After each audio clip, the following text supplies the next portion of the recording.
मंगलमय मंगल करण वीतराग विज्ञान नमो ताहि जाते भये अरिहंतादि महान करि मंगल करि हो महा ग्रंथ करन को काज जाते मिले समाज सब पावे निज पद राज इस भव के सब दुख निके कारण मिथ्या भाव तिनकी सत्ता नाश करी प्रगटे मोक्ष उपाव। आचार्य कल्प Pandit Pravar Todarmalji's Moksha Marg Prakashak, and we are on to fourth chapter, and our discussion was going on wrong knowledge. So initially we discussed wrong belief, and then now we are just on the verge of completion of wrong knowledge, and then we move on to wrong conduct. So these three are the main cause of our all miseries. Okay. And when you reverse these three, that means when you manifest right belief, right knowledge, and right conduct, then your journey, spiritual journey, your journey of happiness, the path of liberation begins. Okay. So we have very little to do in terms of solution. In terms of problems, it is infinite. In terms of time, we have been suffering these miseries since infinite times. But when we look at the solution, it is so simple, it is so short, and it is so precise that anybody, a person with mind, can do this. Okay. So we are on the best of situations where in our this life also we have done a lot of experiment and experience, and because of our past good deeds we have get to this knowledge, and we are also able to take a decision that this is what is going to bring happiness. Okay. So it's only a matter of time that we all manifest right belief. It's a process and we are onto the process, and sooner or later that has to come. Okay. And not only right belief, but similarly the omniscience knowledge will also manifest. And not only that, we will all get liberated. Okay. So with this thing in mind, we are pursuing these studies. Each and every page of Jinvani, each and every line in each and every word leads us to right belief, right knowledge, right conduct, and the resultant happiness, the eternal bliss. Okay. So it's all win-win situation. Only thing is that we need to put in some efforts, and the efforts are in terms of reading, understanding, contemplating, analyzing, and decision making. That's all. Okay. So we were on to page number 121. Whom should I make a co-host? Soumya, I'm making you a co-host. Okay. Okay, sir.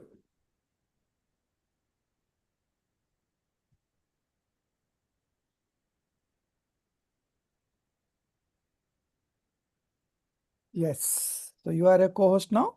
So Sir, far in this page number 121. So far we have discussed in under under wrong knowledge that knowing a snake,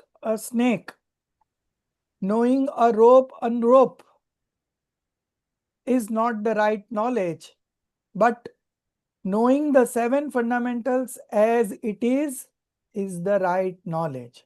Okay.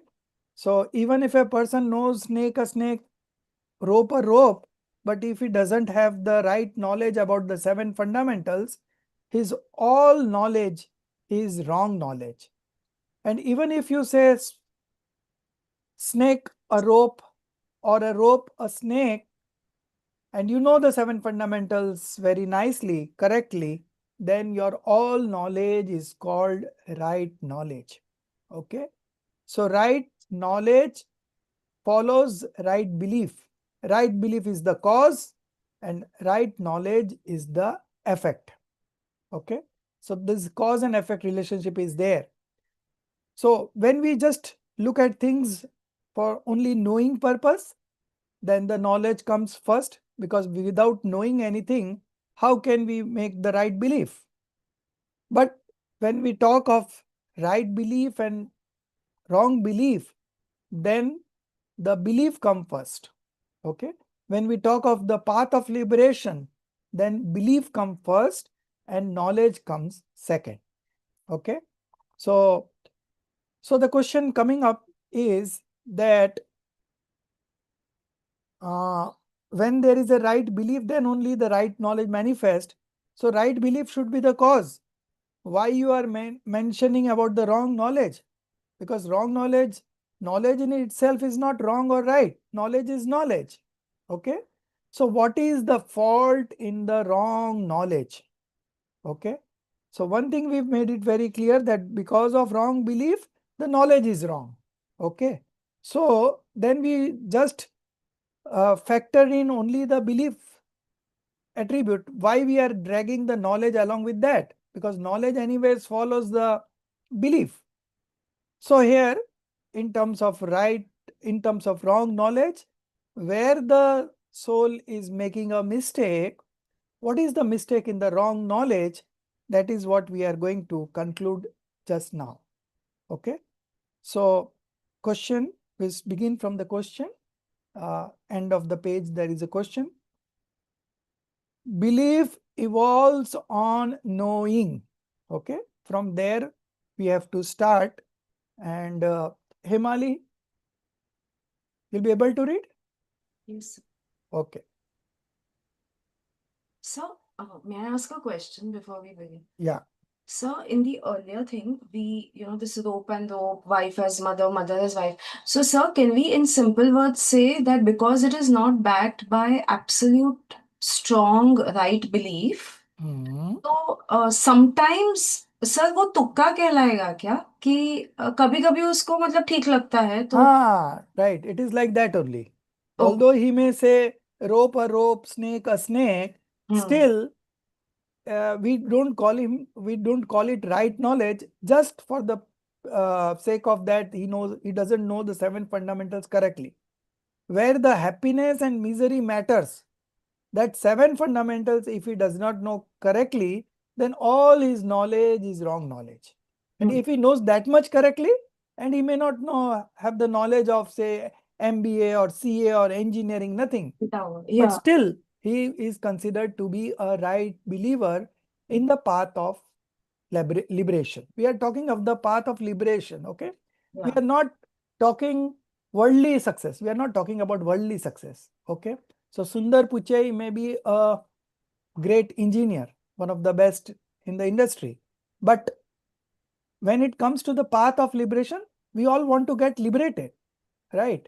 Because this age, this particular whole lifespan is of a very short duration.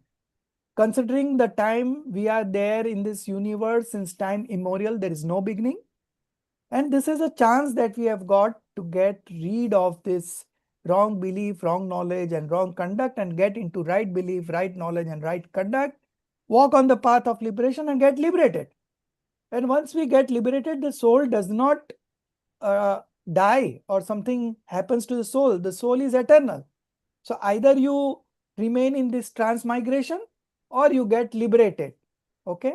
In transmigration, you have been suffering from miseries from time to time. And in the path of liberation, and when you get liberated, you will be only experiencing bliss, eternal bliss and bliss and bliss only. Now, just by reading the scriptures, we feel so elevated, we feel so nice, we feel so, we feel that our life is now purposeful, we have got something to do in this life which is going to make us happy forever. We are not chasing temporary happiness, the sensual pleasures, which are very temporary. We have seen the nature of those pleasures. We have seen the nature of desire. The desires never get fulfilled, right? So all these kind of expectation is not going to yield anything as in the long term, right? But if we get into this, okay, then we are doing a permanent solution, right? So even if that ignorant person says rope a rope, snake a snake, still his knowledge is wrong just because he doesn't know the 7 fundamentals, the path of happiness. Thank you, sir. I'll start reading. Question. Belief evolves on knowing. Therefore, why not say that wrong faith is preceded by wrong knowledge? Answer. It is so only. How can belief evolve without knowing? But the name wrong and right is attributed to knowledge on account of instrumentality of wrong belief and right belief, respectively. For example, both misbeliever and true believer know the gold, etc., objects alike. But the knowledge of misbeliever is termed wrong knowledge, and knowledge of true believer is termed right knowledge. Similarly, it should be known that the cause of all wrong knowledge and right knowledge is wrong belief and right belief, respectively. Therefore, where knowledge and belief are described in the general sense, there, knowledge is the cause. It should be mentioned first, and belief is the effect. So, it should be mentioned later. And where wrong, right knowledge, belief are being described, there, belief is the cause. It should be stated first, and knowledge is the effect. So, it should be stated later. So, should I read more? Yes, continue. Okay, question. Knowledge and belief both are produced together. How do you establish cause and effect relationship between them? If the cause is present, the effect will also be present there. Answer. The cause and effect relationship is stated from the point of view that if one is there, the other is there. For example, the lamp and light are found together, but the lamp will be there only when the light will be there only when the lamp is there. Therefore, the lamp is the cause and the light is the effect. Similarly, relationship exists between knowledge and belief. In other words, the cause and effect relationship should be known between wrong belief, wrong knowledge, and right belief, right knowledge. Question. If knowledge gets the name of wrong knowledge when accompanied by wrong belief, then why not state the wrong belief only the cause of samsara, which is mundane existence? Why is wrong knowledge stated separately? From the knowledge point of view only, there is no speciality in correct knowledge produced due to shayopsham in both the misbeliever and the true believer. And finally, the knowledge attains the form of omniscience also in the same way as a river joins the sea. Therefore, there is no fault in the knowledge, but wherever shayopsham knowledge gets attracted, there it knows or is attached in only one object, knowable, and due to instrumentality of the wrong belief, that knowledge gets attached in the other unpurposeful objects, knowables, but it does not get engrossed in ascertaining correct the purposeful jeeves, etc., tattvas. So, this is the fault of knowledge. This is termed as wrong knowledge. And the right faith about jeev, etc., tattvas is not evolved. So, it is the fault of belief. This is termed as wrong belief. Thus, due to the characteristic difference, the wrong belief and wrong knowledge are stated to be different. In this way, the nature of wrong knowledge has been described. This itself is termed as agyan, ignorance, owing to the absence of the knowledge of tattvas, realities, and since it does not accomplish the purpose of the self, so it is termed as Kugyan. Kugyan. Kugnan. Okay, folly. Folly. Right. So you see, what is wrong knowledge in the true sense? The last paragraph, it has been explained, you know, uh, if any would have noticed it, just explain what is wrong knowledge, because wrong knowledge is just because of wrong belief. So you give only the cause as wrong belief, right? Why you are dragging wrong knowledge along with wrong belief? What is the fault of the knowledge? So can anyone say what is the fault in the knowledge? So without right knowledge, you cannot achieve right faith, sir. No, that is not the question. When when we are considering uh, knowledge and belief in the general sense, then of course the knowledge comes first and the belief comes second. Because without knowing, when we studied the 7 fundamentals and then we applied what is worth adopting, what is worth renouncing, and what is worth knowing. So in the first place, I said that all the 7 fundamentals are worth knowing, because without knowing, how can you ascertain whether it is worth renouncing or it is worth adopting, right? So knowing has to be first. But when we consider wrong belief, wrong knowledge and right knowledge, when we want to ascertain whether it is a wrong knowledge or right knowledge, then belief has to come first. Okay. So in the path of liberation, we have said that right belief, right knowledge and right conduct. But in the general sense, when the purpose is only of knowing, then we may consider right knowledge, then belief, and then the conduct. Okay.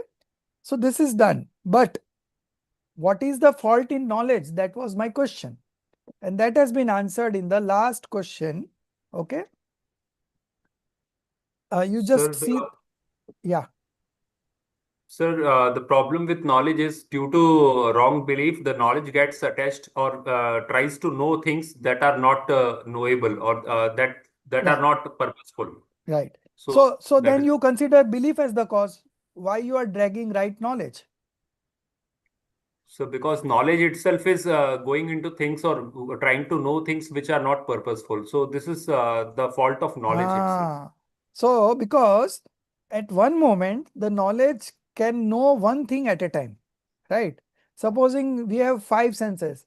So when you are listening, your attention is not there at seeing, and when you are seeing, there is no function that is happening in the ear. Okay. Because at a one time the active consciousness gets involved in one knowable object. That is the limitation of Matishrut Gyan, sensory and scriptural knowledge. In omniscience, you know all simultaneously. But in this Matishrut Gyan, the upyog gets engrossed at one place at a time. Okay. So the fault in knowledge is that upyog, that active consciousness, that attention is getting involved in other things which are not purposeful. Okay. So that is only the fault of knowledge. Okay. So generally speaking, there is no fault in knowledge. Knowledge is knowledge, and the same knowledge gets mixed, that same knowledge goes on expanding and becomes omniscience knowledge. Like Todramalji gave example, in the same way as a river joins the sea. Okay. So the knowledge that we have right now, that knowledge is going to go on increasing and merged into omniscience knowledge. Then the knowledge becomes complete. Okay. So it is the same knowledge. But having said that, the fault is that it is being engaged in knowing the unpurposeful objects, and it does not get engrossed in asserting correctly the purposeful 7 fundamentals. So this is only the fault of knowledge. All these 2-3 pages, whatever explanation has been given, they want to make this point only clear. Todarmalji wants to make this point very clear, that in terms of wrong knowledge, where is the fault? The fault is that you are getting involved in so many other things which are unpurposeful. You have knowledge of engineering, you have knowledge of science, you have knowledge of history, geography, everything, but you don't know the soul. So you can ask it to Google anything, only the soul is what the Google doesn't answer, right? So we have been engaging in unpurposeful things from time immemorial, but we never got involved in knowing the 7 fundamentals as they are. Okay, so that is the only fault of knowledge. If you want to say fault, then this is the only fault. Otherwise, of course, the knowledge follows the belief. Okay, so we always work in our belief system. We want to change the belief system, right? We don't want to change anything else, because once the belief system changes, the same knowledge, while you are acquiring, while you are changing the belief system, where do you work? You work in the knowledge system only, right? By reading Jinwani, we upgrade our knowledge. We upgrade our knowledge according to the nature of things. Okay, so nature of things is very universal. It never changes. Only thing is that because of our ignorance, because of delusion, we have understood something to be of different nature from the original nature of its. That is only the fault. Okay. So now by reading Jinwani, by contemplating, by ascertaining the 7 fundamentals, which are very purposeful in transforming our active consciousness, which is engaged in external objects from time immemorial, to transform that into our soul. Okay, that is the only transformation that we want, and that is only the purpose for which we are acquiring this knowledge. Okay, this knowledge is not being acquired to increase our knowledge. This knowledge is being acquired to transform that active consciousness, which is seeking happiness from time immemorial, and he believes that happiness comes from external object. So all the time he is after those, chasing those external objects. Okay, why you are earning money? Because by earning money I can have the sensory objects, and with sensory objects I will become happy. Okay, so that's why the rat race is there. Now when you understand that happiness is not there, right, happiness is there within, then you automatically realize that, oh, then I must engage my active consciousness into the self. So then how do you transform that? For that we are reading this Jinwani, and Jinwani gives us different concepts to how to do that. Our every principle leads to that transformation. Okay, so whatever we read, it is only purposeful, only we have this objective of this transformation of the active consciousness from external objects towards ourself. Okay, that should be the purpose. Otherwise, I don't want to become a PhD doctor in Jainism and I don't know what is the soul like. Okay, in fact, in the definition of Jainism, who is a Jain? The one who knows his self is a true Jain. So Gautam Gandhar, he was a Vedanti scholar. He had 500 disciples. Okay, and he turned Jain in a few moments. When he entered the Samosaran of Bhagwan Mahavir, his active consciousness transformed towards his self, and he became a Jain in a moment. Although all his life he was a Vedanti scholar, he had that belief of Vedanti's system. But the moment he realized the truth, the active consciousness transformed and he became a Jain, and he went on to become the chief preceptor, Mukhya Gandhar. Out of 12 Gandhars Mahavir Bhagwan had, he was the chief preceptor, Indrabhuti Gautam. So you see, you are Jain not because you have been born in a Jain family. You are Jain because you want to understand who you are, and when you realize that I am the pure soul, that is the time you are true Jain. Now, you can give any name to this. Digambar Jain, Shwetambar Jain, what you call Sanatan Dharma. There are many names given to it, but the purpose has to be solved.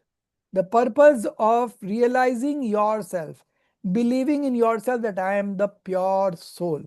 If you are able to generate this much belief, then only you are a true Jain. Okay. So we have to be very broad-minded in our knowledge. Okay. And just focus on the purpose.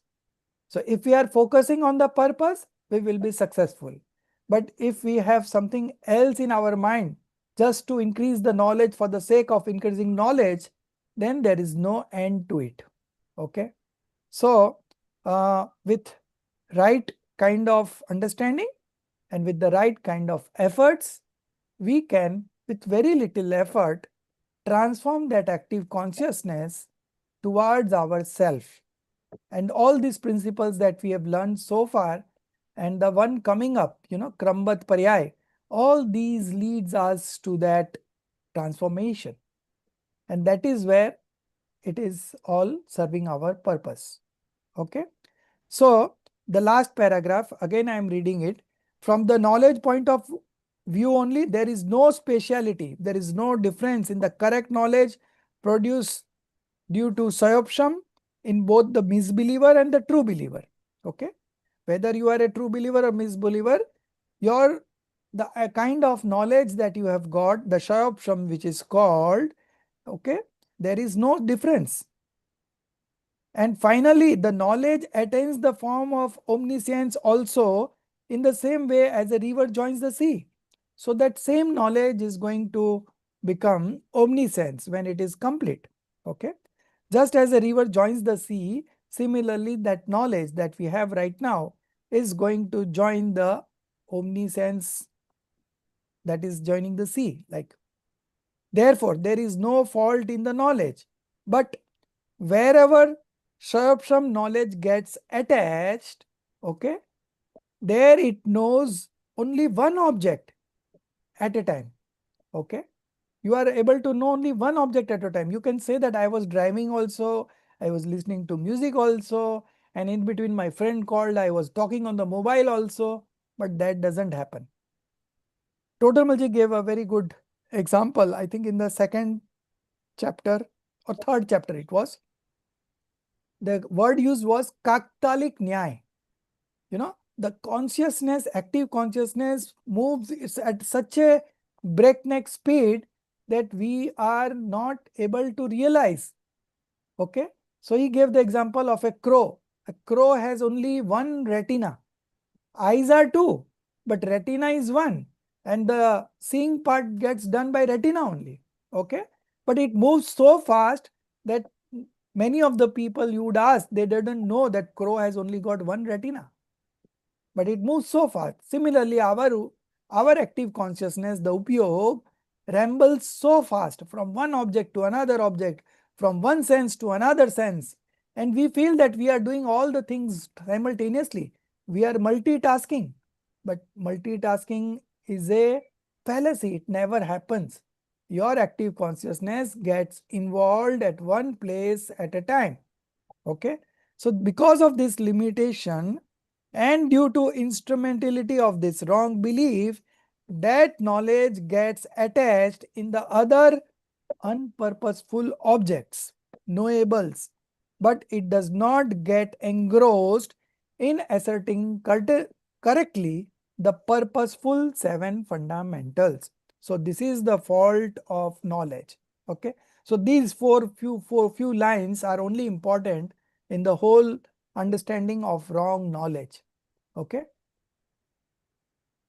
And the right faith about Jiva, etc. tattvas is not evolved, so it is the fault of belief. This is termed as wrong belief. Thus, due to characteristics difference, the wrong belief and the wrong knowledge are stated to be different because these are two different attributes and they are two independent attributes. Okay. Of course, there is a instrumental cause and effect relationship between the two, but there is not a doer and deed relationship between the two. Okay. Because each attribute is independent. If if the knowledge attribute is dependent on the belief attribute, okay, then it becomes dependent, but attributes are independent. So that is not the case. Only thing is that there are many instrumental cause and effect relationship happening around the all the time and all around us. Okay, we have to just ascertain the cause and effect relationship. Okay, and when we say cause and effect relationship, it exists only between two substances, generally speaking, but uh, in a subtle way it may exist between two attributes also, as we have seen that right knowledge follows the right belief. Okay,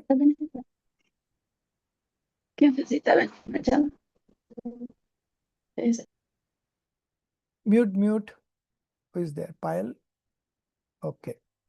So hope you have understood where is the problem in the knowledge. Only problem with the knowledge is that it is engaging in unpurposeful objects and not engaging in purposeful objects.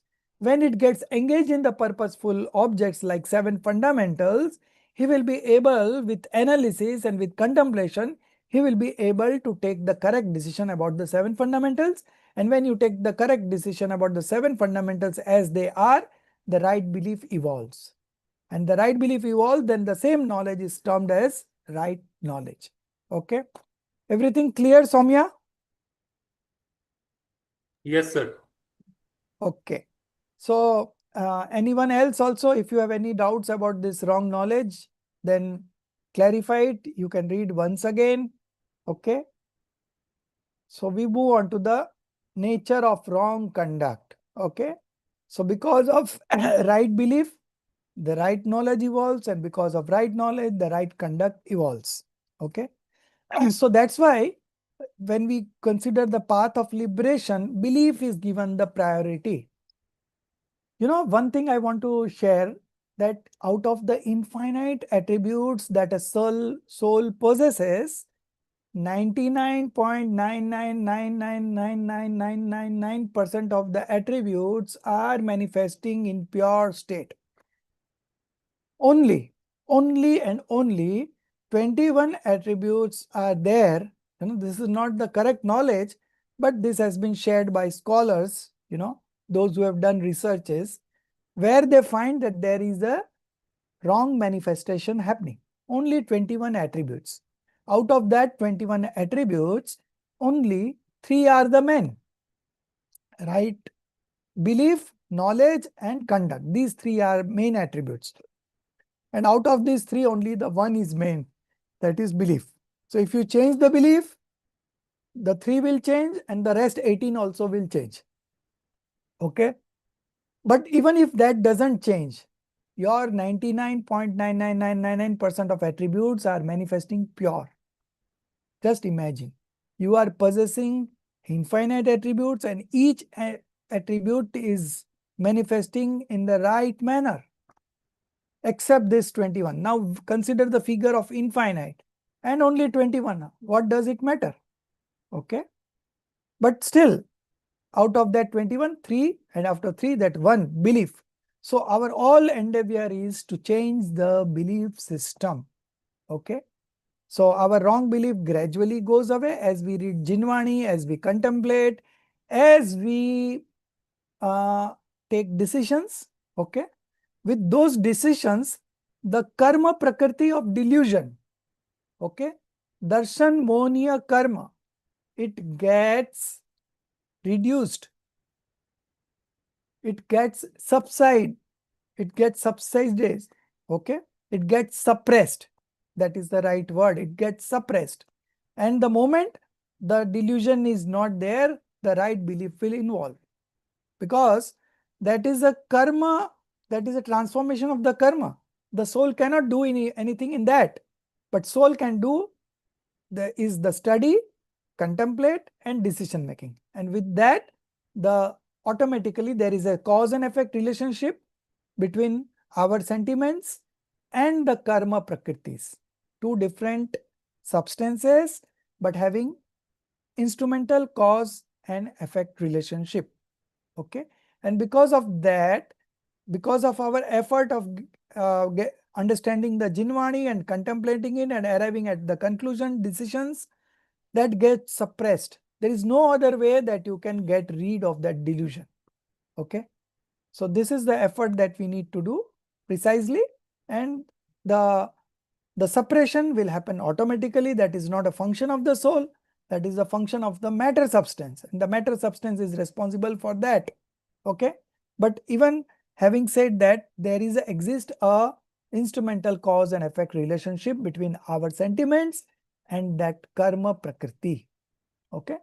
And that is there, and that we accept it, and we put in efforts what is possible at our end, and everything else happens automatically. The delusion gets suppressed and the right belief is evolved, and our path of liberation, the journey begins. Okay. So it is such interconnected that if you fault at any one place, the whole system is not going to manifest. Okay.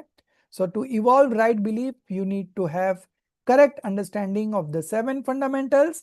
So you should always involve your whatever time you have, whatever energy you have, whatever knowledge you have in understanding these 7 fundamentals. And to understand these 7 fundamentals as they are, we are also understanding various other related topics. You could have said that out of 7 fundamentals, why we want to understand influx, bondage, stoppage, dissociation, liberation. Why not only understand the soul? My purpose will get solved. So then Totamalji explained that no, all the 7 are required. These are the purposeful. If you skip any one of it, you will not manifest right belief. Because the right belief is a combination of all these 7 fundamentals, correct understanding. Okay.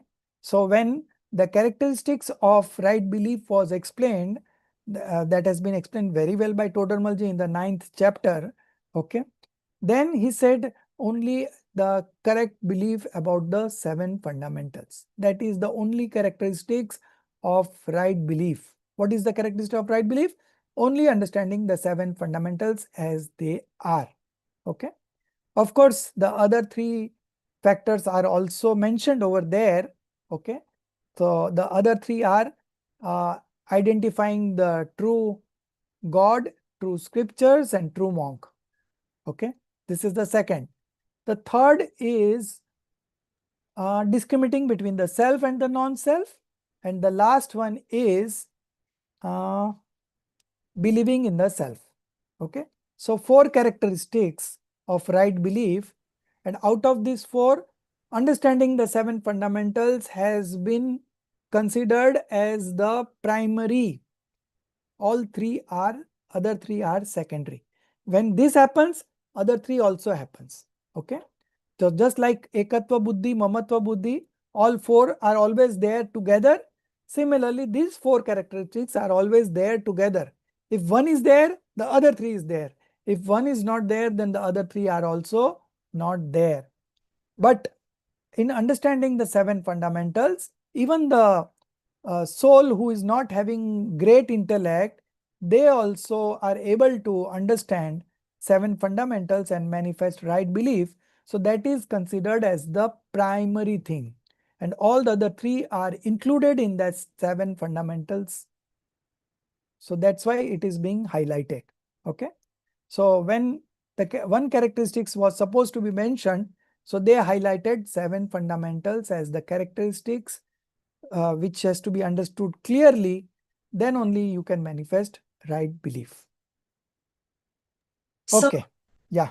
So I have a question. So, sir, in that 9th chapter which you asked us to read, sir, there is a place where there is a question being asked that if somebody does not know something, like, sometimes you ask us, like, you ask me a question or something, and then I don't know the answer. Then you say, and if I say sorry, you say you don't need to say sorry because it's your karma that didn't give you the right answer at the right time. But sir, over there it is written that it is wrong to blame it on the karma. It is actually the effort that is missing. Right. but already you have done the effort, right? So Also, you are I already feel it you are already feeling sorry about it. So at that point of time, I want to, because even when you feel guilty, when you regret, that is the time it is called painful meditation, artha dhyan, and that is a cause of bondage. So to make things light, I say that Oh, okay, because if you have got a fever with coldness, the doctor will give you hot medicines, and if you have got a fever due to heat, he will give you cold medicine. Okay, so the remedy is different for different situations for the same person. Okay, so depends on that. uh, at the end of the day, we have to balance out everything. So if we see one thing is being very highlighted, then we try to reduce that and balance it out. If we see that even the Vyavhar Paksh, conventional point of view, it has been very highlighted, then we try to reduce that and bring up the real point of view. Okay. So everywhere we need to balance. Okay. So depend on that. There will not be any absolute answer. All the answers in Jainism is relative. It depends on the situation wherein. That's why we have given, the Acharyas have given us 4 exposition. Depends on the situation of your life, you add up one of the exposition. Now, if you are in great shock, at that point of time, Dravya Niyog will not attract you. Okay. So that time, Pratman Yog will help you. See, Ramchandra ji, Sita ji also had problems in his life. Anjana had problem in his life, but they never gave up. They fought and they won. So, what point of time, what kind of motivation a soul requires, depending on that, the Acharya gives the solution.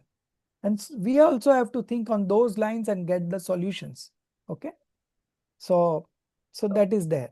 So the article that you read in the 9th chapter, there the effort was being highlighted, right?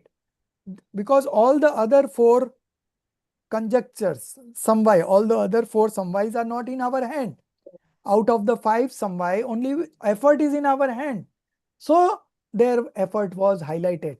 And everywhere in Jinvani, it is the effort that is being highlighted, because that is only in our hand. Correct.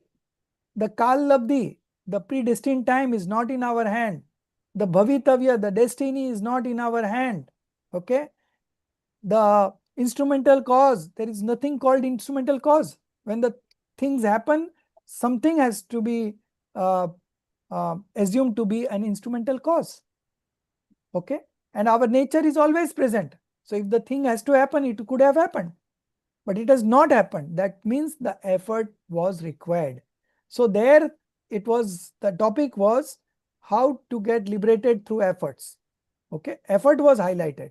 So in that case, even the karma also you cannot bring in between. Because if you bring in between karma, then effort is diminished. Yeah. 0. So yeah, and you will put everything on the karma, Pretty and much. then you will become negligent, procrastinate. So that's why there the effort was being highlighted. Okay. Here you are already working hard, and I know there is an eligibility of the moment. The eligibility of the moment will come and things will happen. But to don't get you dejected, we Right. say that okay, no problem. Okay. So idea is to balance out everything and not, Himali, you are not putting the right effort. Sir, I have been trying day in, day out, and you are telling me I'm not putting the right effort. I'm reading Jinvani only. I'm not reading Osho and anything else, So then it's like that. Got it, sir. Thank you. So you're not being a strict teacher. I always motivate. I like to motivate because I know that these phenomena are very temporary. It's not going to last. Ultimately, if you are destined to get liberated, you will get all the right connections in the right moment. Okay. So I don't see according to the situations, I see everyone as God, full of potential. Now the fault is there in the modification, and that is momentary. It's of one moment, but I am eternal. So the big thing is that we are eternal, not the modification, not the attachments and aversions happening in the modification right now. These are all it has got no weightage against the eternal soul, which is complete in itself. This is mass of infinite attributes. And just now I said that 99.999 attributes are manifesting pure. Only this little bit of 21 attributes, and that also 3, and that also 1. And we are working on it. We are working on to change the belief system. So there are a lot of changes happening at a emotional level, psychic level in ourselves. Okay, the equations are changing completely, and it is changing at a fast pace. You could realize yourself how your life is shaping up, you know. So it's only a matter of time. Okay, but hope is a very great healer, you know, and time is a great healer. So we have to be patient and wait. Thank you, sir. Okay, good questions you asked. So I also get very much interested. You are all real seekers, you know. So that is not in you, but the whole Parmagam movement that is happening. All the students, those students who are very serious, they can only make a 5-year commitment at this point of time, where the sensual pleasures have taken over the social media and the YouTube and Insta and what Facebook. There are so many distractions, and you still find to study this uh, for 2 hours constantly without getting disturbed and doing homework, and every week we learn new things and the assignments coming up and the objectives. So this is a whole, you know, transforming journey, and it's a guaranteed journey, you know. All the efforts that you make here are going to pay you off. But in the outside world, you work whatever hard work. If there is a good luck, then only you will succeed. Otherwise, you will fail. Okay. Even the best of intelligent people failed. Amitabh Bachchan was a very successful actor, but then he ventured into ABCL Corporation and he went bankrupt. Okay. And again with Kaun Banega Crorepati, his good times came and now he's again on top. So there your intelligence doesn't work, only your past deeds, your punya karma, that only works. But here, whatever efforts you make, it is 100% successful. Okay. So you are doing the best of the things that you can do in this life and in this universe. So be confident and go ahead with great confidence. So now the nature of wrong conduct. Okay. So as we said that the knowledge follows the belief, similarly the conduct also follows the belief. If the belief is wrong, the conduct is also wrong, and if the belief is right, the conduct is also right. But still, as we have seen that there is some fault in knowledge, same way there are some faults in conduct also. Now what it is that we are going to analyze now. Okay. So Amitaji, you read.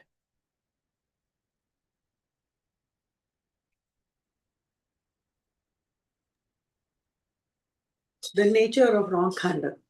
Now the nature of wrong conduct is being described. The passional disposition which is produced. Sorry, is that a? The passional disposition which is produced due to rise of charitra mohaniya, conduct eluding karma, is termed as mithya charitra, wrong conduct. Here, one is not found with the conduct of the self-intrinsic nature and instead wants to follow the false conduct of the non-self nature, which does not materialize. Therefore, its name is wrong conduct. The same is being explained. The nature of self, soul, is knowing and seeing, but the self does not remain a seer and a knower only. Whatever objects he sees and knows, he believes them to be beneficial, harmful. Therefore, due to attachment, aversion feeling, he wants the association of some objects and disassociation of some objects. But their disassociation or disassociation is not in his hand, because no substance is the creator or destroyer of any other substance. All substances modify according to their respective natures. he unnecessarily becomes agitated due to passional disposition. And if by chance a substance modifies according to his desire, it has not modified by his efforts to modify in that way. As a cart moves, and if the child by giving a push to it believes that I'm moving it, then his belief is false. If it moves due to his effort, then he does, then why does he not move it when it does not move? Similarly, the substances modify on their own, and this jiva, by knowing that modification, believes that I am modifying these this way, but his belief is false. If the substance is modified due to his effort, then why does he not modify them when they do not modify in the desired fashion? Rarely it happens so that the substance modifies incidentally according to his desire. Most of the modifications which he does not like are seen modifying in their own way. Hence, this is a confirmed fact that the association or disassociation of anything is not caused by our effort. Can you please move it up, Samyati? Thank you. And if the disassociation of the objects are not caused by our effort, then what is the sense in indulging in passions? Only the self becomes miserable, as in some marriage ceremony, etc., someone's advice is not followed at all. Then he of his own indulges in passions. Then he himself becomes miserable. Similarly, one should know here.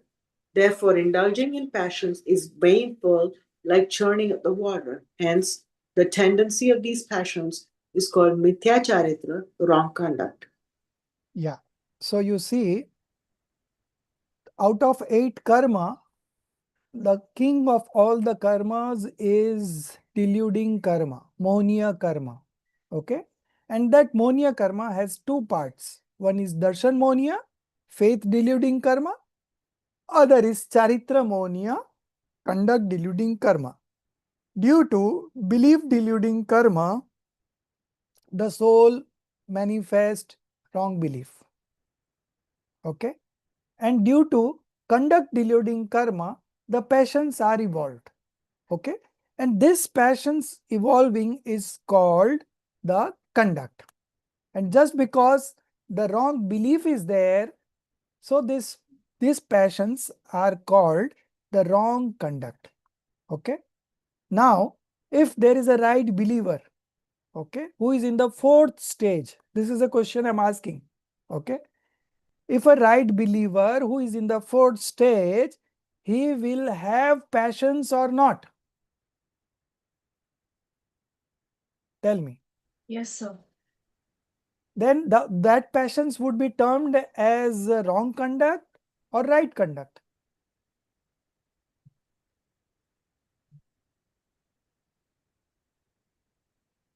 Sir, right conduct. Why? Because he's a right believer. Yes. So there are 2 things. One is passions with right belief and passions with wrong belief. Okay.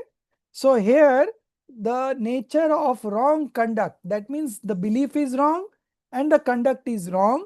So we consider the all kinds of passions, okay, 25 kinds of passions as wrong conduct here. But there could be a case where the belief is right, okay. So the first quadruplet of passions, Anantanubandhi Kashai, infinite bondage causing passion, has gone off. But still the other 3 levels are there. Okay. And to that extent, the charitra moh, uday is also there. Conduct deluding karma is also there. Rise of conduct deluding karma is also there. And passions are also manifesting. But that passions, the strength has gone. Okay. The passions with wrong belief, the strength is very high. But when the wrong belief has gone, the passions remaining are hardly able to impact anything. In fact, from the point of view of belief, it is considered like a drop in an ocean. If the infinite bondage causing passion has gone, Anantanubandhi Kashai has gone, the rest of the passions are considered a drop in an ocean. That much has been said when in Samaisar, where we are highlighting the belief attribute. Okay. But when we highlight the knowledge attribute, we will say the level of passions, so much of the level of passions is present, that much bondage is there. Okay. Although he is a right believer, the right belief is there, the Anantanubandhi passion has gone off, but other three passions are there, and to that extent, the bondage is also happening. This is from the knowledge attribute, we'll say like that. Knowledge attribute says as things they are, but the belief attribute, because of belief attribute, he knows that everything depends on the belief. So because the belief attribute is correct, then he will say the rest of the bondage has got no weightage. Forget it, it's nothing. It's only a drop in an ocean. So these kind of statements are made in scriptures. When you read Samaisar, when you read Pravachan, So this kind of statement you will find across, but then again you have to understand it in the right perspective. Okay. So here the wrong conduct has been described straightway. The heading is itself wrong conduct. That means it is preceding the right belief and the wrong belief and the wrong knowledge. Okay. Now, the second paragraph, very important line coming up. I don't know if you have marked it or not. The nature of the self, that is soul, is knowing and seeing. But the self does not remain a seer and a knower only. He goes beyond that and he becomes a doer. You understood the problem? Where the problem is? By default, he is a knower and seer, but he doesn't remain so. Just because the belief is there, the delusion is there, okay? The wrong belief is there, the delusion is there. So he goes beyond knower and seer and becomes a doer. This is the challenge. This is the fault. This is the blemish. This we need to fix it. Okay. So you are a knower and seer. By default, you are a knower and seer. By nature, you are a knower and seer, and be that. Then your knowledge is correct. Okay. Whatever object he sees and knows, he believes them to be beneficial, harmful. Why? Why he believes them to be beneficial, harmful? Whereas in reality, not a single substance in the universe is beneficial nor harmful. Substance is a substance. Why you are categorizing something as beneficial and why you are categorizing something as harmful? Why? Because of bhoktutva. Because of wrong belief. Wrong. Wrong belief means you are not knowing the substance as they are. You are not knowing Jeev as Jeev it is. You are not knowing Ajeev as it is Ajeev. You are knowing influx, bondage, stoppage, dissociation, liberation as they are. Everywhere you are creating errors, and that's why the right belief is not evolving. Okay. So there is not a object harmful or beneficial in the universe. Okay. Jia, your parents are beneficial for you or harmful for you? Neither. Neither. They are what? They are just an object. Right? Dev Shastra Guru are beneficial or harmful? Neither. Right? Only when you do right things, then we will term them as beneficial.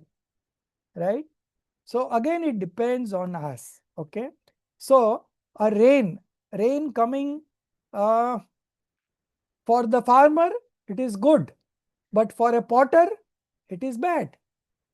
So the rain in itself is not good or bad. Okay. Because of our expectation, we consider some things to be beneficial and some to be harmful. And why we are expecting? Because of wrong belief, right? So everywhere the root cause would always be the wrong belief. Okay. So here again it says that the nature of the self is knowing and seeing. But the self does not remain a seer and knower only. Whatever object he sees and knows is believed them to be beneficial, harmful. Therefore, due to attachment, aversion, feeling. So the one which it considers beneficial, the attachment arises. The one which considers harmful, the aversion arises. Okay.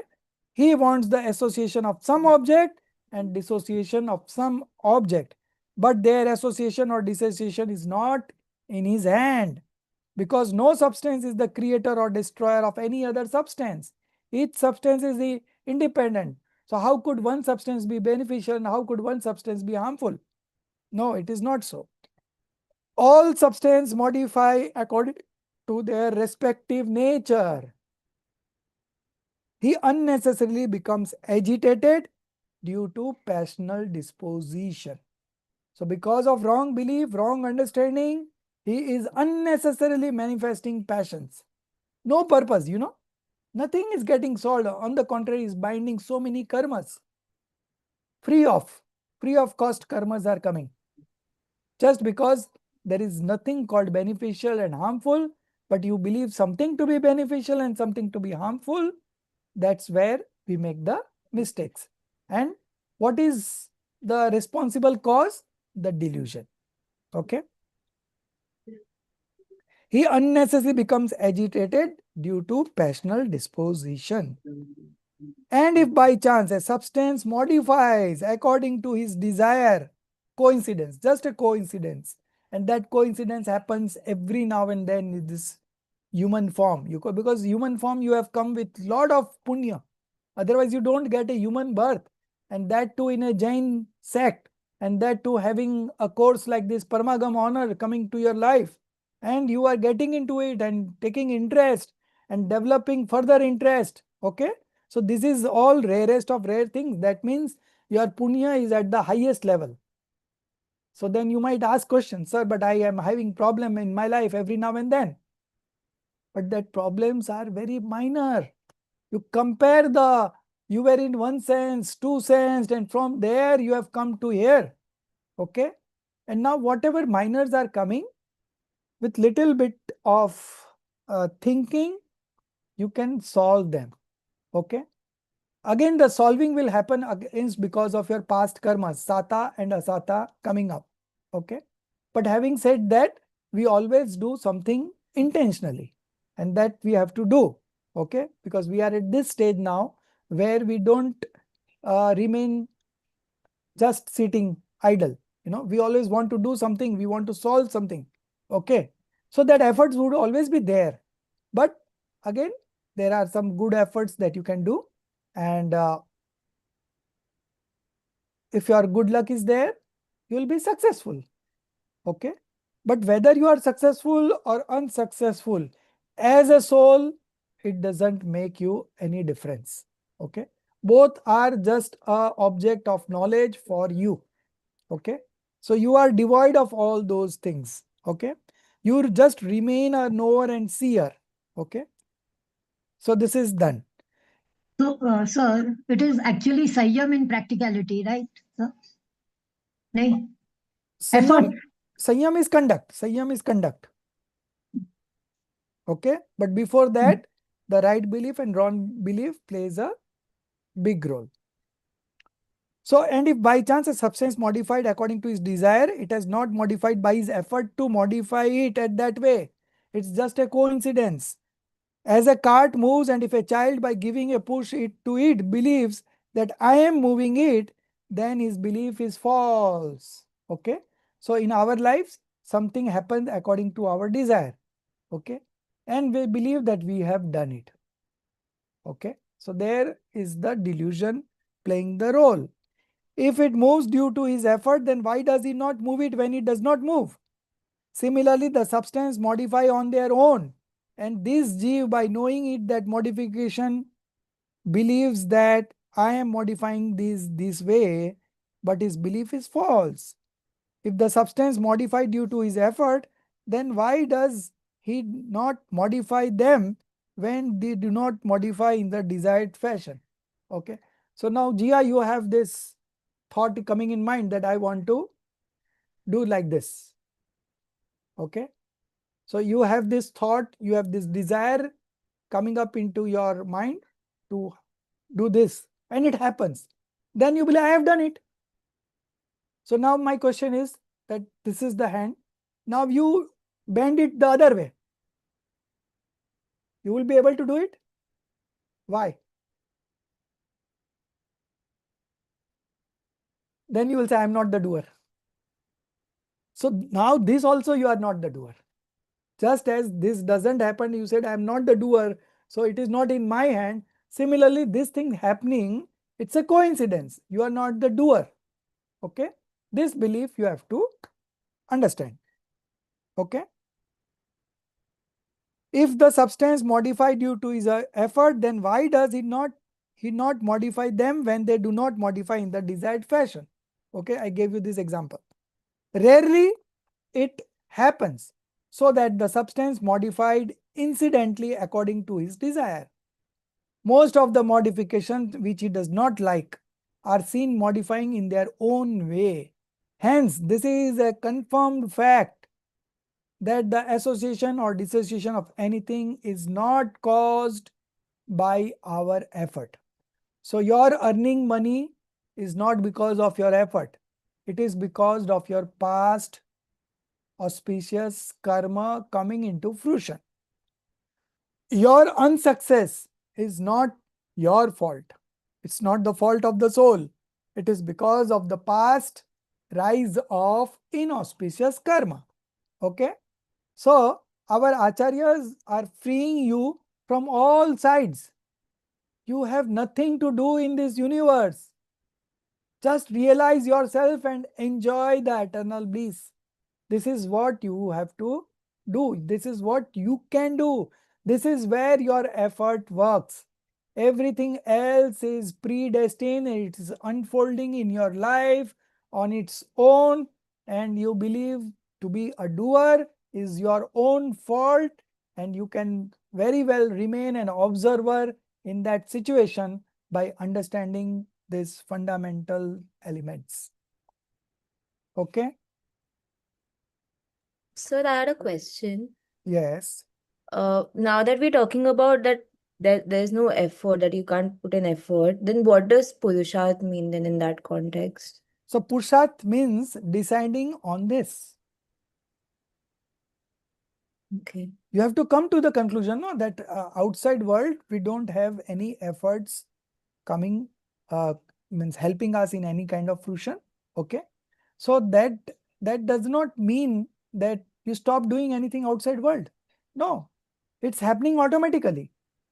Even when you were doing it, it was happening automatically. And now also it will happen automatically. Okay. Only your belief that you were engaging yourself, you were believing that you are doing it. Now the same thing will happen. Chakravarti, you know, he is a right believer. Saik Samyak Drashti, Bharat Chakravarti. And he marries for 96,000 times. He has 60,000 children. And he goes and fights for taking reign of 6 kingdoms. I think this will happen. He's a right believer. He's a pure soul. He believes himself to be a pure soul.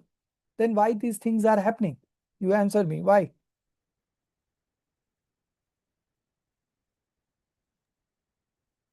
You tell me why these things are happening.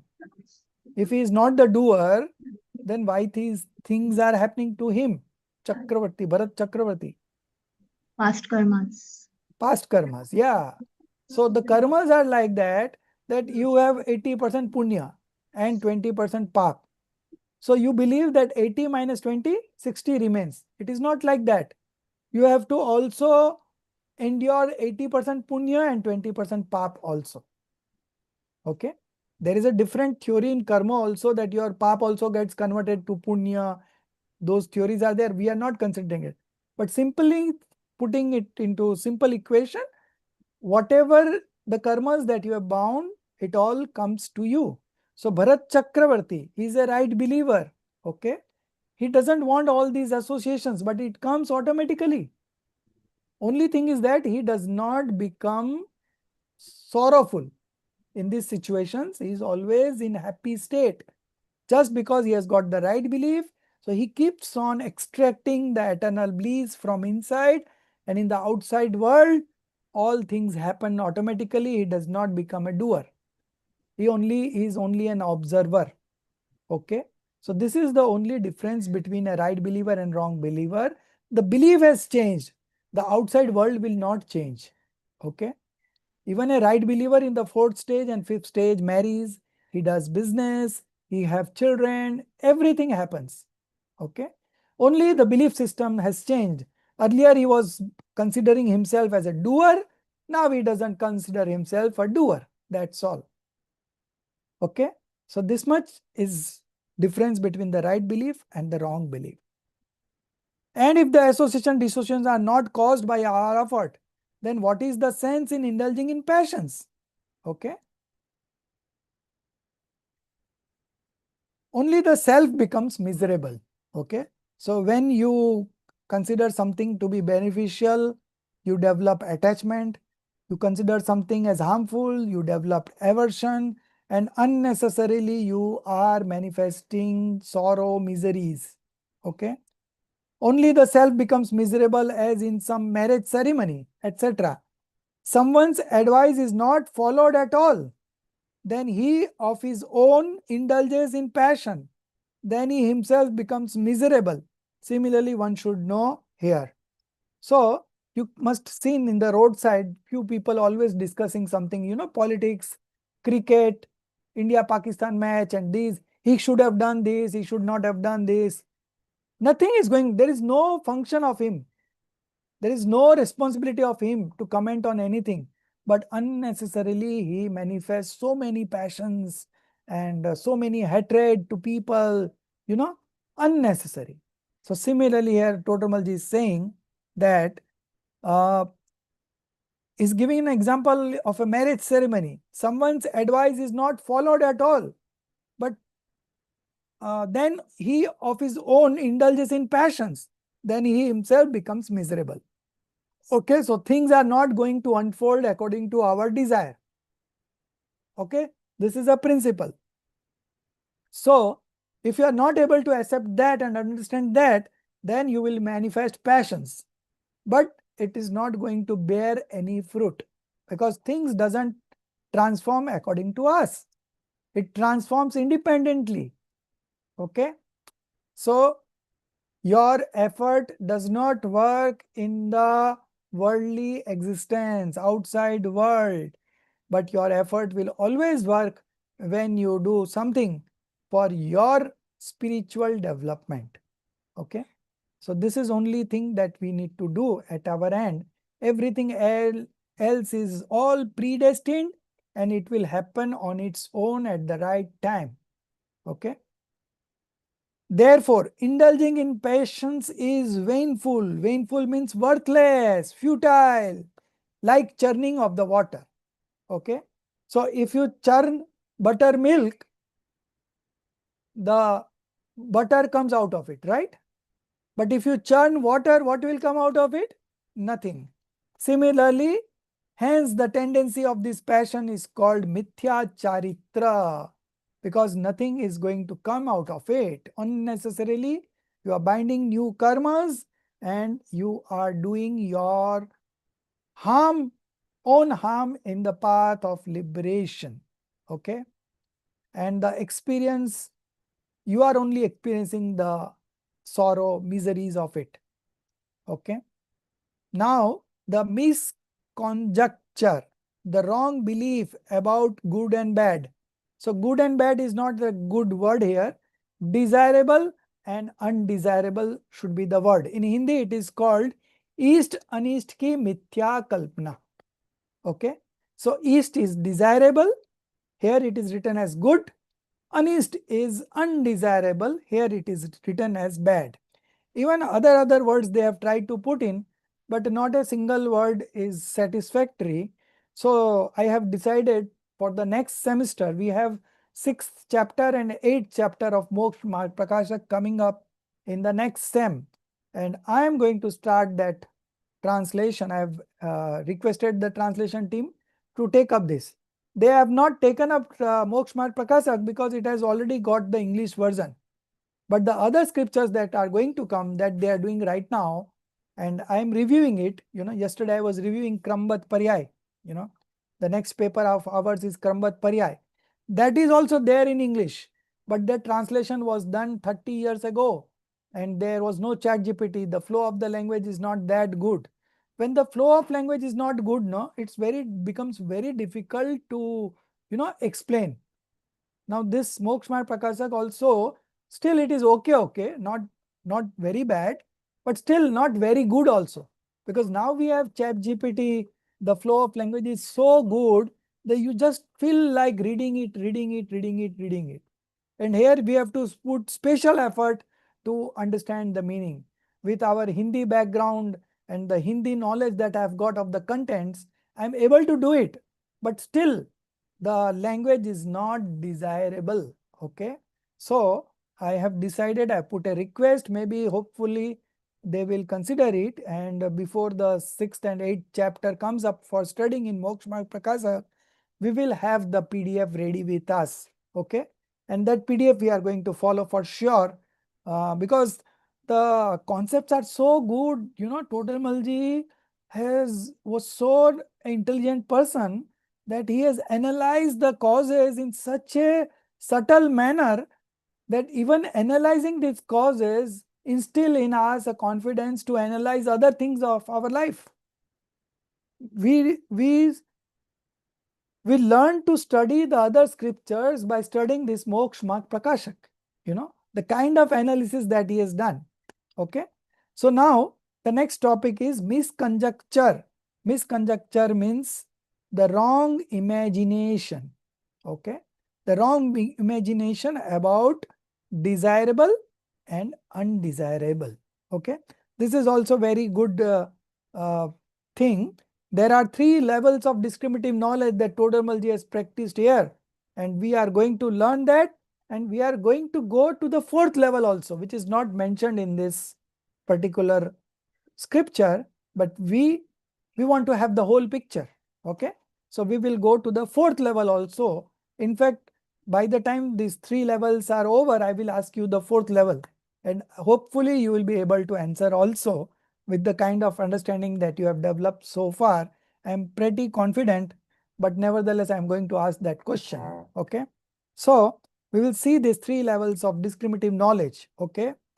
So the first level is discriminate from external objects, pardravya, non-self substances.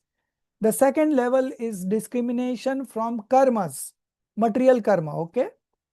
The third level would be discrimination from psychic emotions, attachments, aversions, passions, all this. So these 3 are the levels, and the 4th level I will ask you when we complete these 3 levels. Okay. So now how these things happen, that is being explained here. Okay. So who is there? Gia, you read.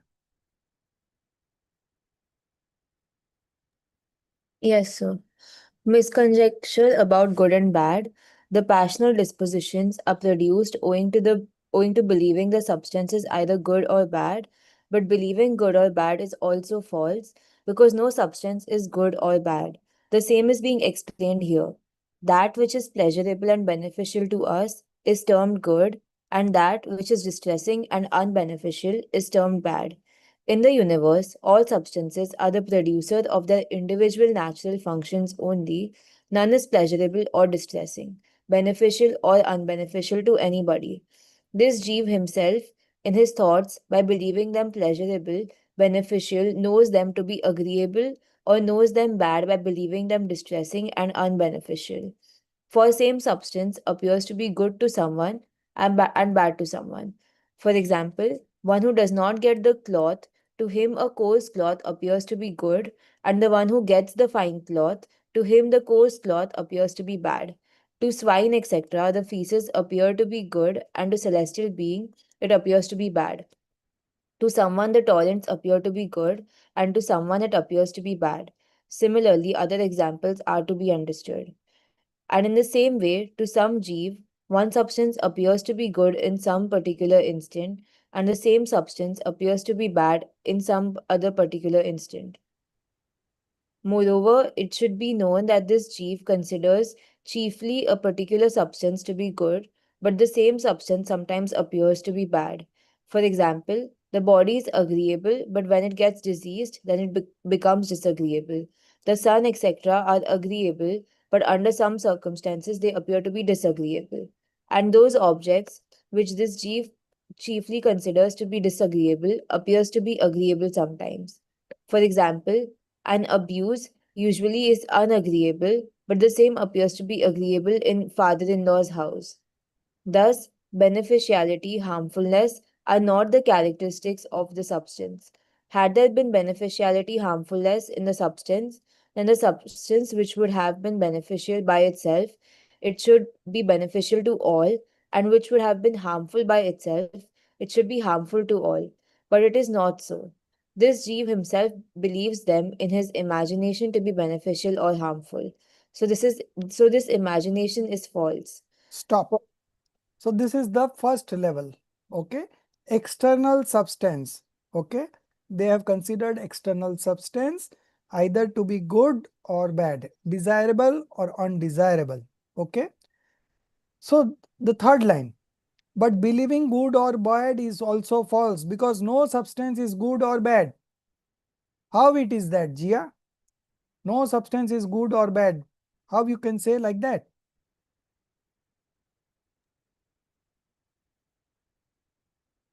So what's the question exactly? So in the first paragraph, the misconjecture about good and bad, the passional dispositions are produced owing to the believing the substance either good or bad. But believing good or bad is also false because no substance is good or bad. Why? This is the question. Why? The substance is as it is. It's how we, it's our uh, belief towards it, our wrong belief towards it, which because of which we consider it to be good or bad. Very good, very good, very good. I'm very happy with you, Jia. You have been able to understand, pinpoint the right cause, the wrong belief. Because of wrong belief, we consider some object to be desirable and some undesirable. But in reality, substance is substance. You only, because of your past belief, you consider something to be desirable, something to be undesirable. But your believing does not make that substance desirable or undesirable. Okay. So the three examples have been given here. So the first level starts here. That which is pleasurable and beneficial to us is termed good. What is good? What is bad? How the definition has come? You can see. So this is the first level of discriminative knowledge where we are trying to discriminate between the external substance and the soul. That which is pleasurable and beneficial to us is termed good, and that which is distressing and unbeneficial is termed bad. In the universe, all substances are the producer of their individual natural functions only.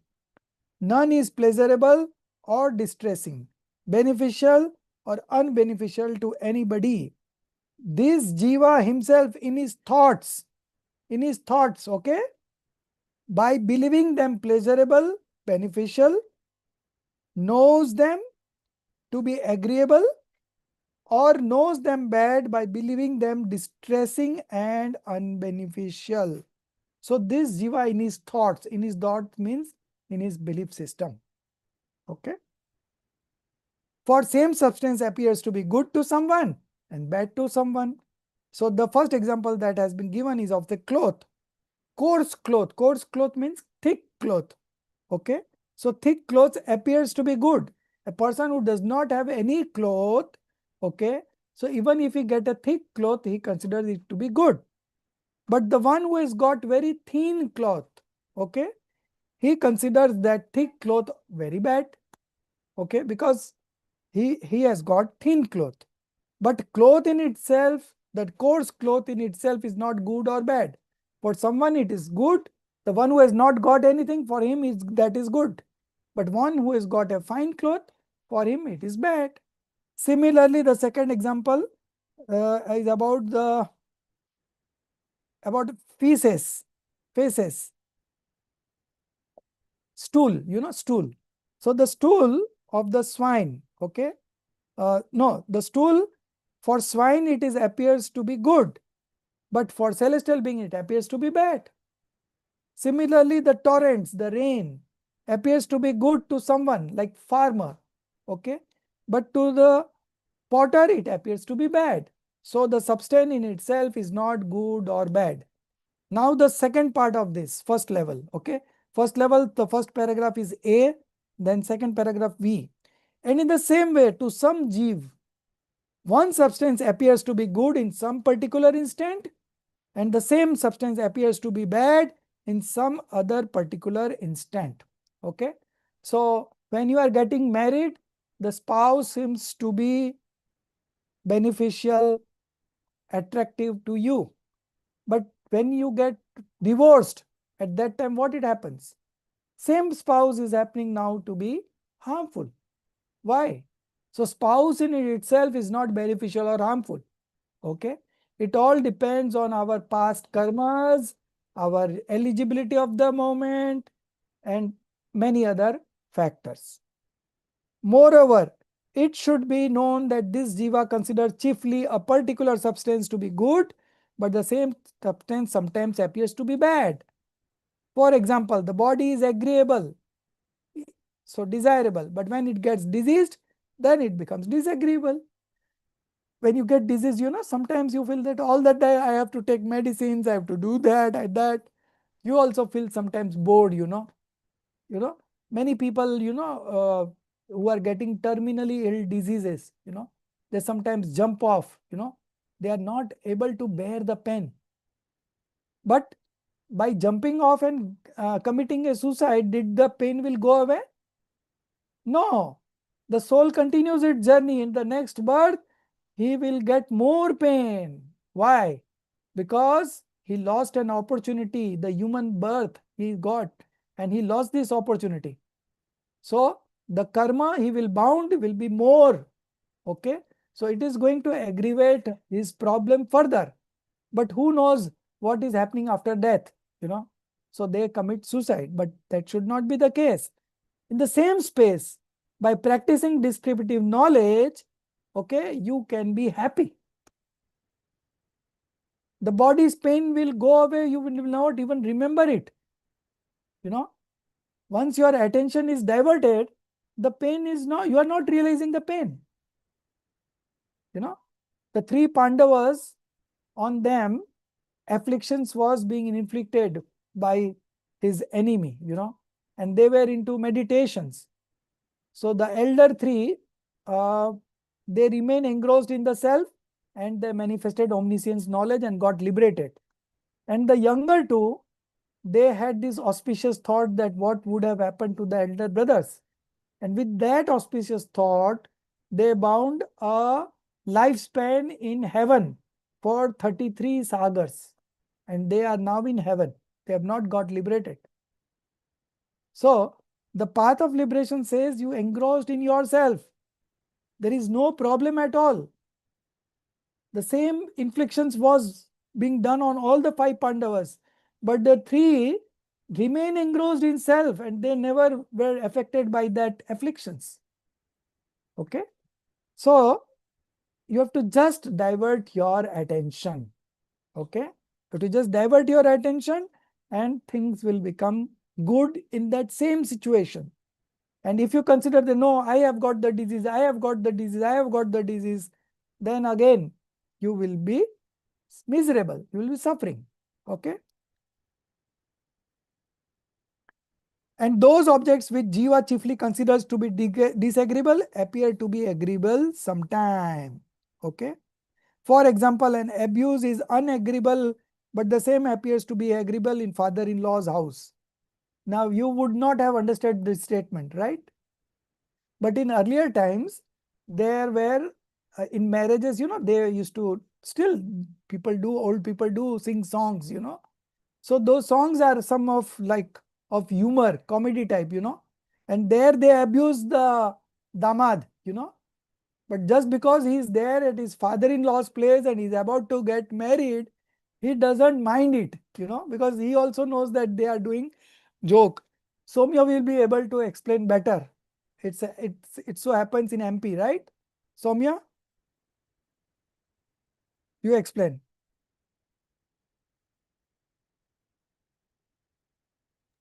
Yes, sir. It happens, sir. It's a ritual post marriage also. Yeah. Okay. So what So happens, so there are songs and particularly the uncle, the mother's side uncle, हाँ, मामा लोगों को उनको भी they also have to Wear sari. wear sari and do makeup, etc. All these things are also there. Many rituals which otherwise would have been very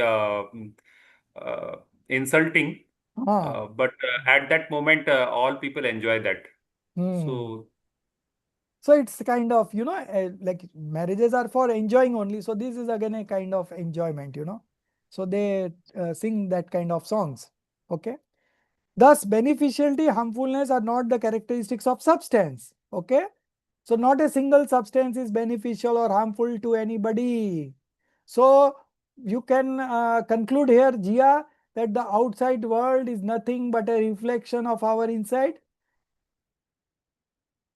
And for this, there are a lot of research being done worldwide with other religions, people, that outside world is a reflection of inside. So in inside, if you believe yourself to be a soul, your outside world is already very good. You don't have any problem because no substance in this universe is beneficial or harmful to anybody. Okay. It's just the fruition of our past karmas that is coming up. We have nobody to blame. Okay. We have nobody to blame. Okay. So this much the karma does, that it removes the blame of others and brings it to karma. Okay. It is our past karma. So we don't blame anybody else. Okay.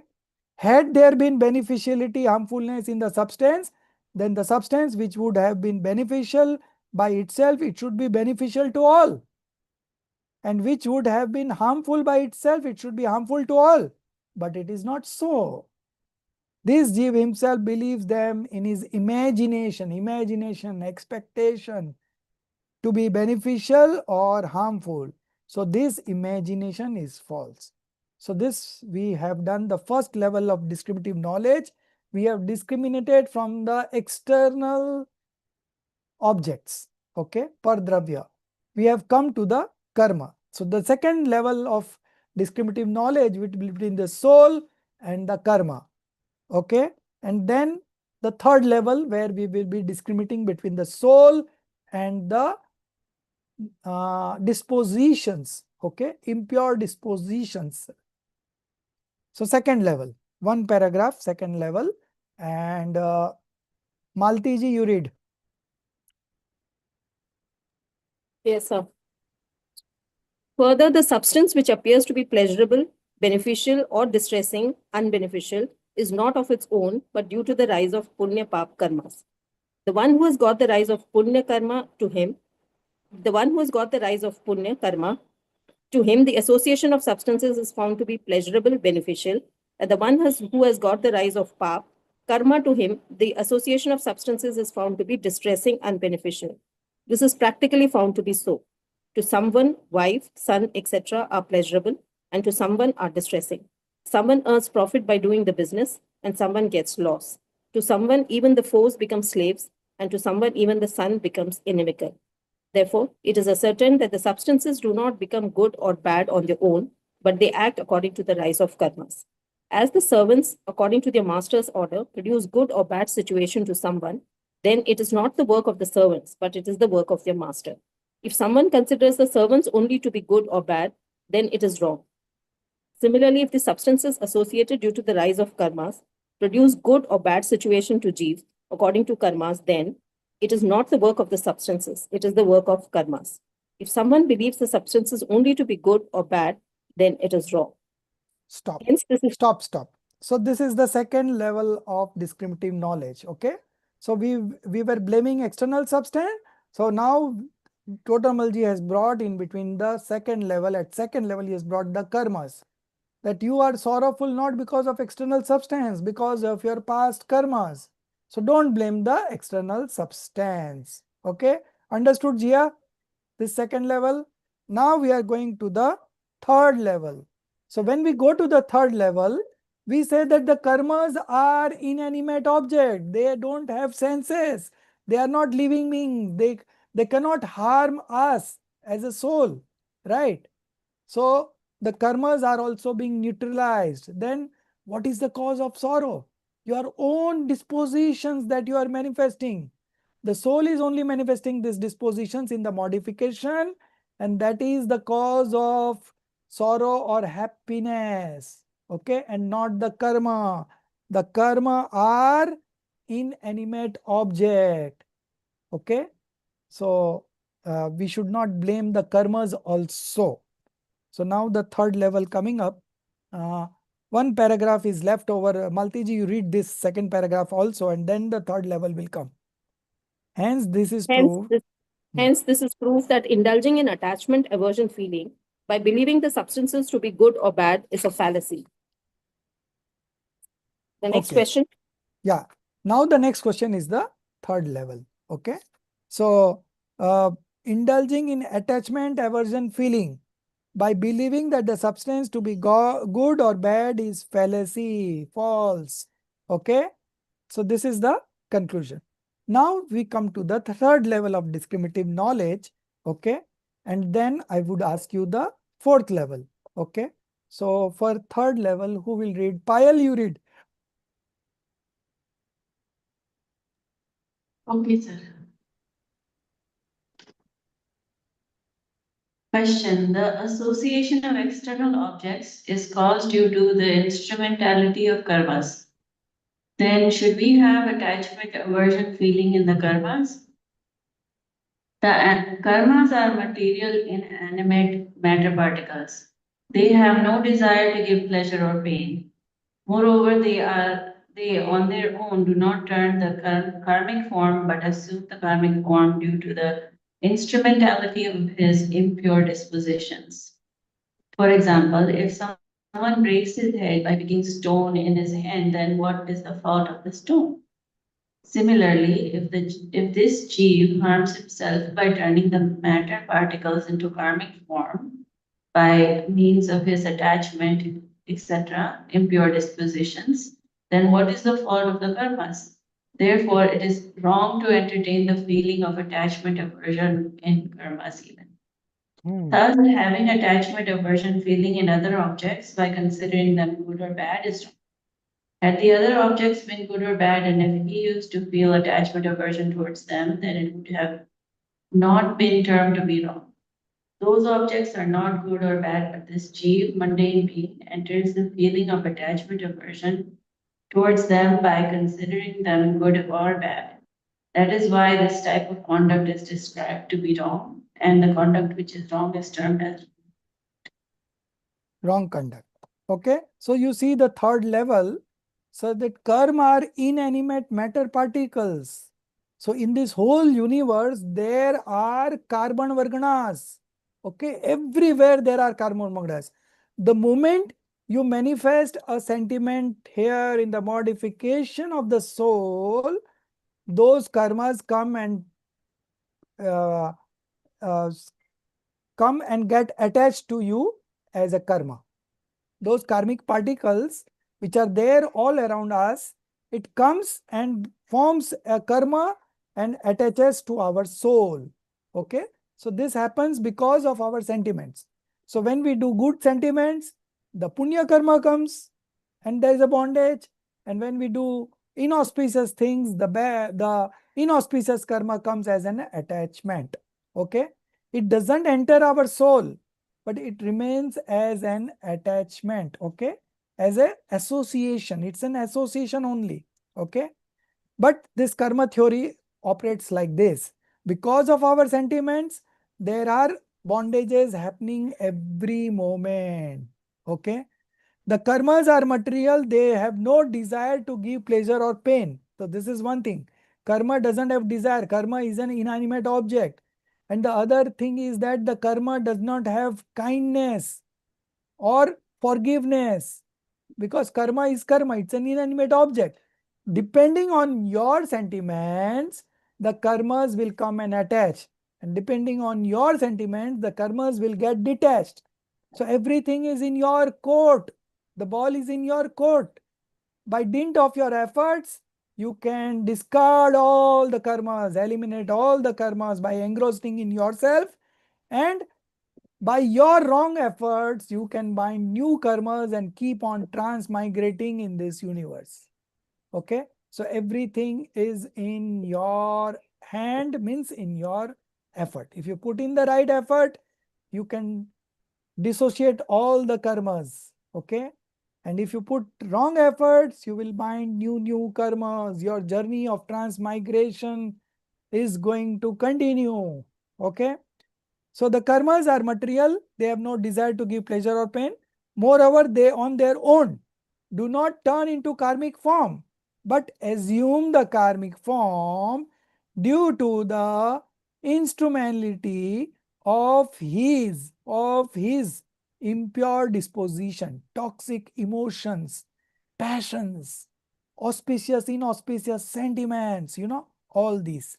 For example, if someone breaks his head by picking stone in his hand, then what is the fault of the stone? Right? Similarly, if Div Jiva harms himself by turning the matter particles into karmic form by means of his attachments, etc., impure dispositions, attachments, aversions, passions, auspicious, inauspicious thoughts, sentiments, all these, then what is the fault of the karmas? Therefore, it is wrong to entertain the feeling of attachment and aversion in karmas even. Okay? So now my question is, what is the cause of then misery? So your own sentiments are the cause of misery, right? We have ruled out external factors. Then we have ruled out karmas. And now we have come to the conclusion that our own sentiments, our own impure dispositions are responsible for our miseries. Okay? So now what should be the fourth level? What should be the final, you can say, icebreaker, The fourth, the solution. Jia, you try first.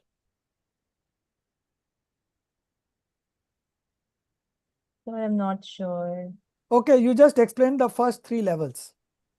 Then I'll ask somebody to tell the fourth level. So the first level was the discrimination between the self and the external substance. Okay, very good. The second level was understanding that it's not because of the external substance, but because of our own past karmas, Right, very good. sorrows that we face. And in the third level, we are saying that even the karmas are not to be blamed because they're inanimate, and it's our own impure dispositions where that leads to the attachment and aversion, and Right, causes the jeev to face sorrowful. very good, very good. So Jia has explained the three levels very nicely summarized. Okay. So now what would be the solution that we are looking at? Todarmalji has not mentioned it. Why not mention it? I'll tell you. Because he is describing wrong conduct. He is not giving the solution right now. Solution will start from the 9th chapter. And then suddenly he was killed. He was like he was sentenced to death sentence. He was given a death sentence. So the scriptures could not be completed. Okay. So now he is just explaining the problem, the wrong conduct. So he has not given the solution, right? But we want the solution, right? So Maltiji, can you try?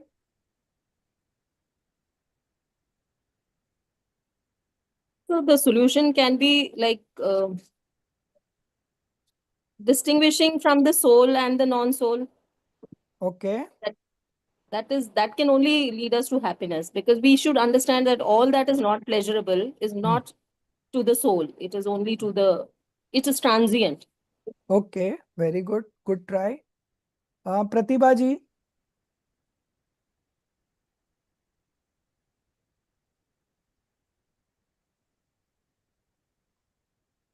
I would say to start with the right belief, because if there is no right belief, then there is no right knowledge or right conduct. So main cause is not to have a right belief or mithyatva. That's the reason people are miserable. Okay. Good. Rekha. Yes, sir. I would continue with ma'am's answer. With right belief, we need to contemplate, arrive to a decision that Okay. I am separate and all the objects or all these three sentiments are all separate from me and just Okay. remain a knower. Okay. Very good. Very good. All the answers are very encouraging, but I will still like to explore. Madhuji.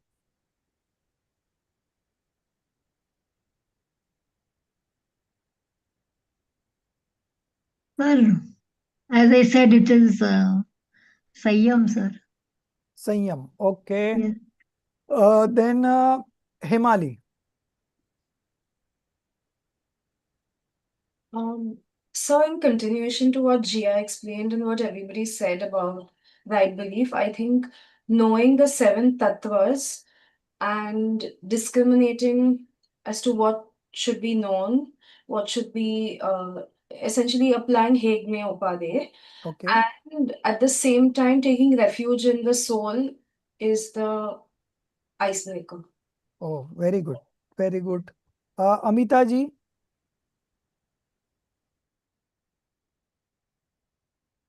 I think that to think between Vibhav and Sobhav.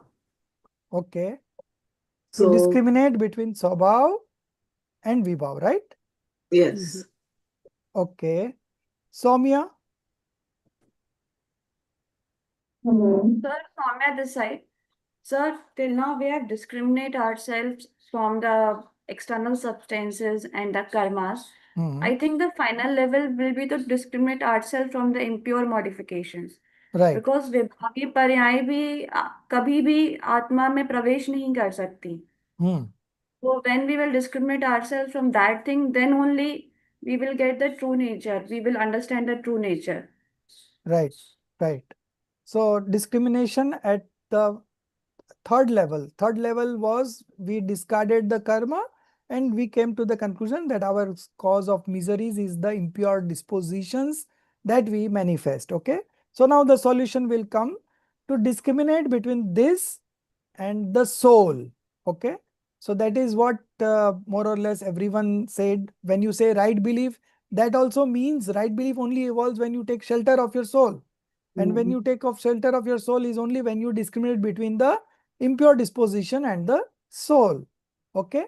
Swabhav and Vibhav, you can name it anyways, but it's all same. Okay. So this is the ultimate why this impure disposition are manifesting in the first place, because we have forgotten our true nature. Okay. We are suffering just because we have forgotten our true nature. I am a knower only. I am not the doer. Okay. I am the pure soul with infinite attributes, with so much of what I call treasures that I have, infinite attributes. I am that entity. Okay. So when you highlight that entity, that you are the eternal soul, okay, these dispositions, impure dispositions, does not rise only. So while discussing desires also, the solution was the same. So when you manifest right belief, okay, that when you take shelter in your soul and manifest right belief, the desire does not arise, and that is the cause of that is how you destroy the desire. That is how you get rid of desire. And that is how you get rid of delusion also. So the third level of discrimination, the fourth level should be between the soul and the impure disposition. So all of you have more or less said same thing with a little bit of variations, and that variations will always happen because we are not all at the same eligibility of the moment, right? So different people have different eligibility, but nevertheless, everyone from GR to all, you have been able to understand the right, although the words may differ, but it means the same, that we have forgotten our true nature. We are only a knower and seer, and we don't remain so. We go beyond that and become a doer. Okay, and that's where the bondage happens. Okay, so we remain a knower only, and if we are able to discriminate between the self and this impure dispositions, okay, we will be able to take shelter in our soul, and when we take shelter in our soul, that is the time you manifest the right belief. Okay, so all of you have given a very good answer. I'm so happy that at least you are able to get the main concepts very clearly. Okay, you may not remember it, but you have understood it. That is very important. Okay, so now we see the conclusion.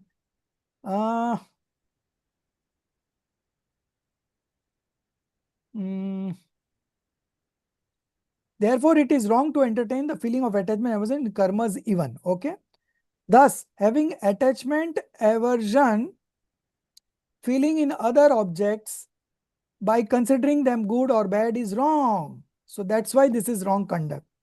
Had the other objects been good or bad, and if we used to feel attachment and aversions towards them, then it would not have been termed to be wrong conduct. Then it would be right conduct. Those objects are not good or not bad, but this jeev entertains the feeling of attachment and aversion towards them by considering them, by believing them to be good or bad. That is why this type of conduct is described to be wrong. And the conduct which is wrong is termed as wrong conduct. Okay. So you now getting the good, all the connections, wrong belief, wrong knowledge, and wrong conduct. Now, this constitution and growth of rag and dvesh. Okay. So now it's a very important concept. Of course, we will not be able to complete this today, but we will continue the next class. And then your homework comes of the glory of delusion. Okay. So this is your CC1. So this glory of delusion is a very important topic, because whatever we discussed in terms of wrong belief, wrong knowledge, and wrong conduct, the single underlying factor is this delusion. So that's why this delusion is being highlighted here by Todermalji by using the word the glory of delusion. Dekho moh ki mahima. In Hindi it is called moh ki mahima, the glorification of delusion. And this kind of wordings Todermalji has used 5 times in the scriptures. Okay. So if you want to know, you can write down the page numbers. Page number 27, page number 130, page number 245, page number 370, page number 407. Okay. So page number 27 we have already studied. You can take out page number 27 and mark it there. This glorification, page number 27. Okay.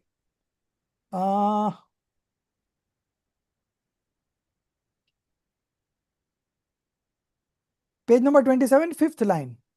Okay. Then it is not possible for us to describe the glory of his misfortune. Abhagya ki mahima. Okay. So you got, this is the first time the word glory has been used, mahima. Okay. The second time is there here at page number 130. You already know the glory of delusion. The third one is at page 245.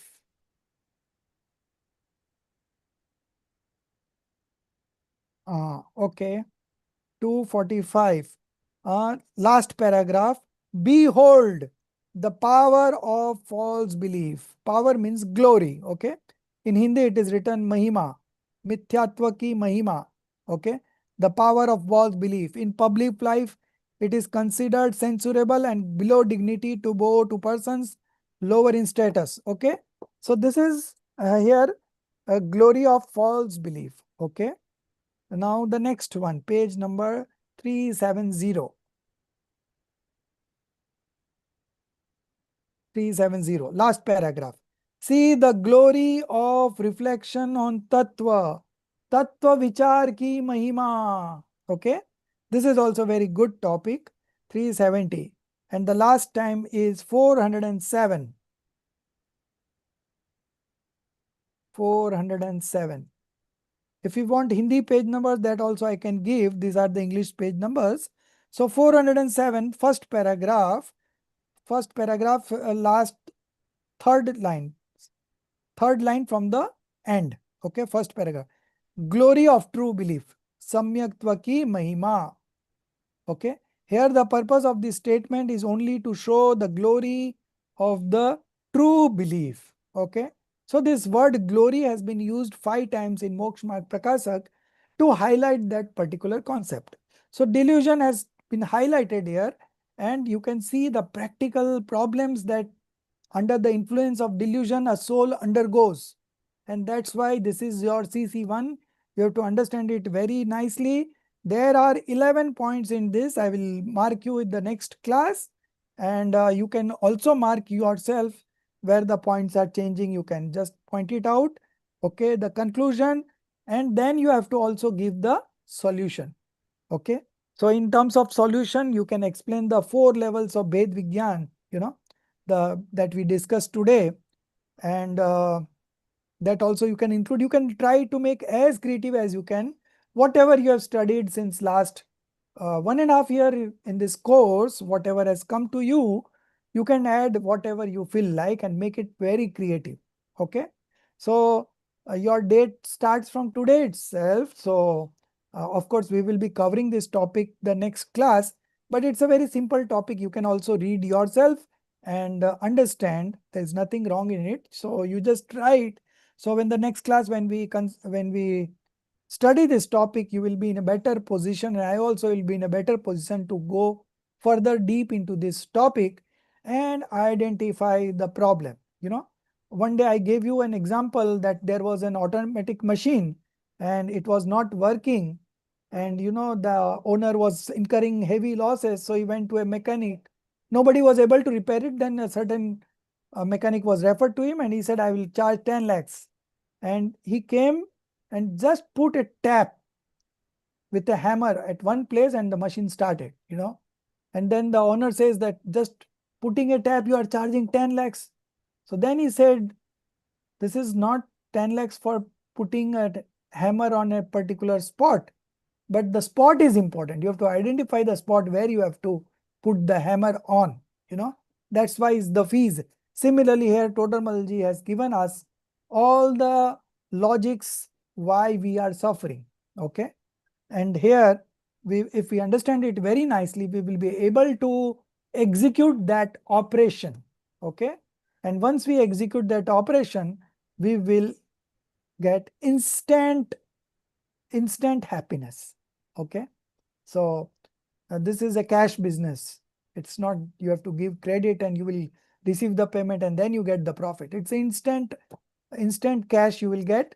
So you analyze, and next class we will first complete this topic and then we move on to this glory of delusion.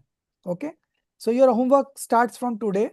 So you can start thinking, you can start reading, and the solution is not given here. So solution you have to only find yourself, and you can make it as creative as you can. Okay. So start from today, and that thinking the whole week, and then again we will discuss at length there, and then I will see what kind of solutions you have in mind in your answers. Okay. So our time is also over. And Question, sir. The CC1 question. yeah, CC1 I've sent in the group. You can check it Okay. out. Okay. Okay. Thank you, sir. 1 page to 6 page, not max more than that, but the matter is very small. If you write it point wise, it will take only 1.5 page only. But the solution and the thought process that you go through, that is more important for me. So I've given a small topic so that you don't uh, like spend time after summarizing the whole chapter or the whole 2 chapters. Even some teachers give whole 2 chapters summary. Then it becomes very difficult. But only if you are able to retain this much also, your solution will be done. Okay. So my endeavor is always to give you the topics as homework, which are going to help you in many ways, not only for this study, but everywhere in your day-to-day life, practical life. So at least you highlight those things. So you know the essence of the problems of miseries. Okay. So this is it. Happy learning.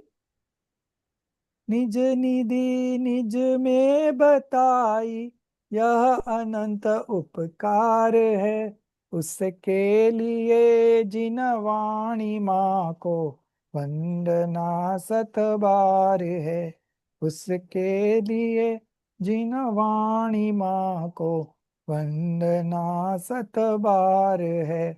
9 times Namokar मंत्र.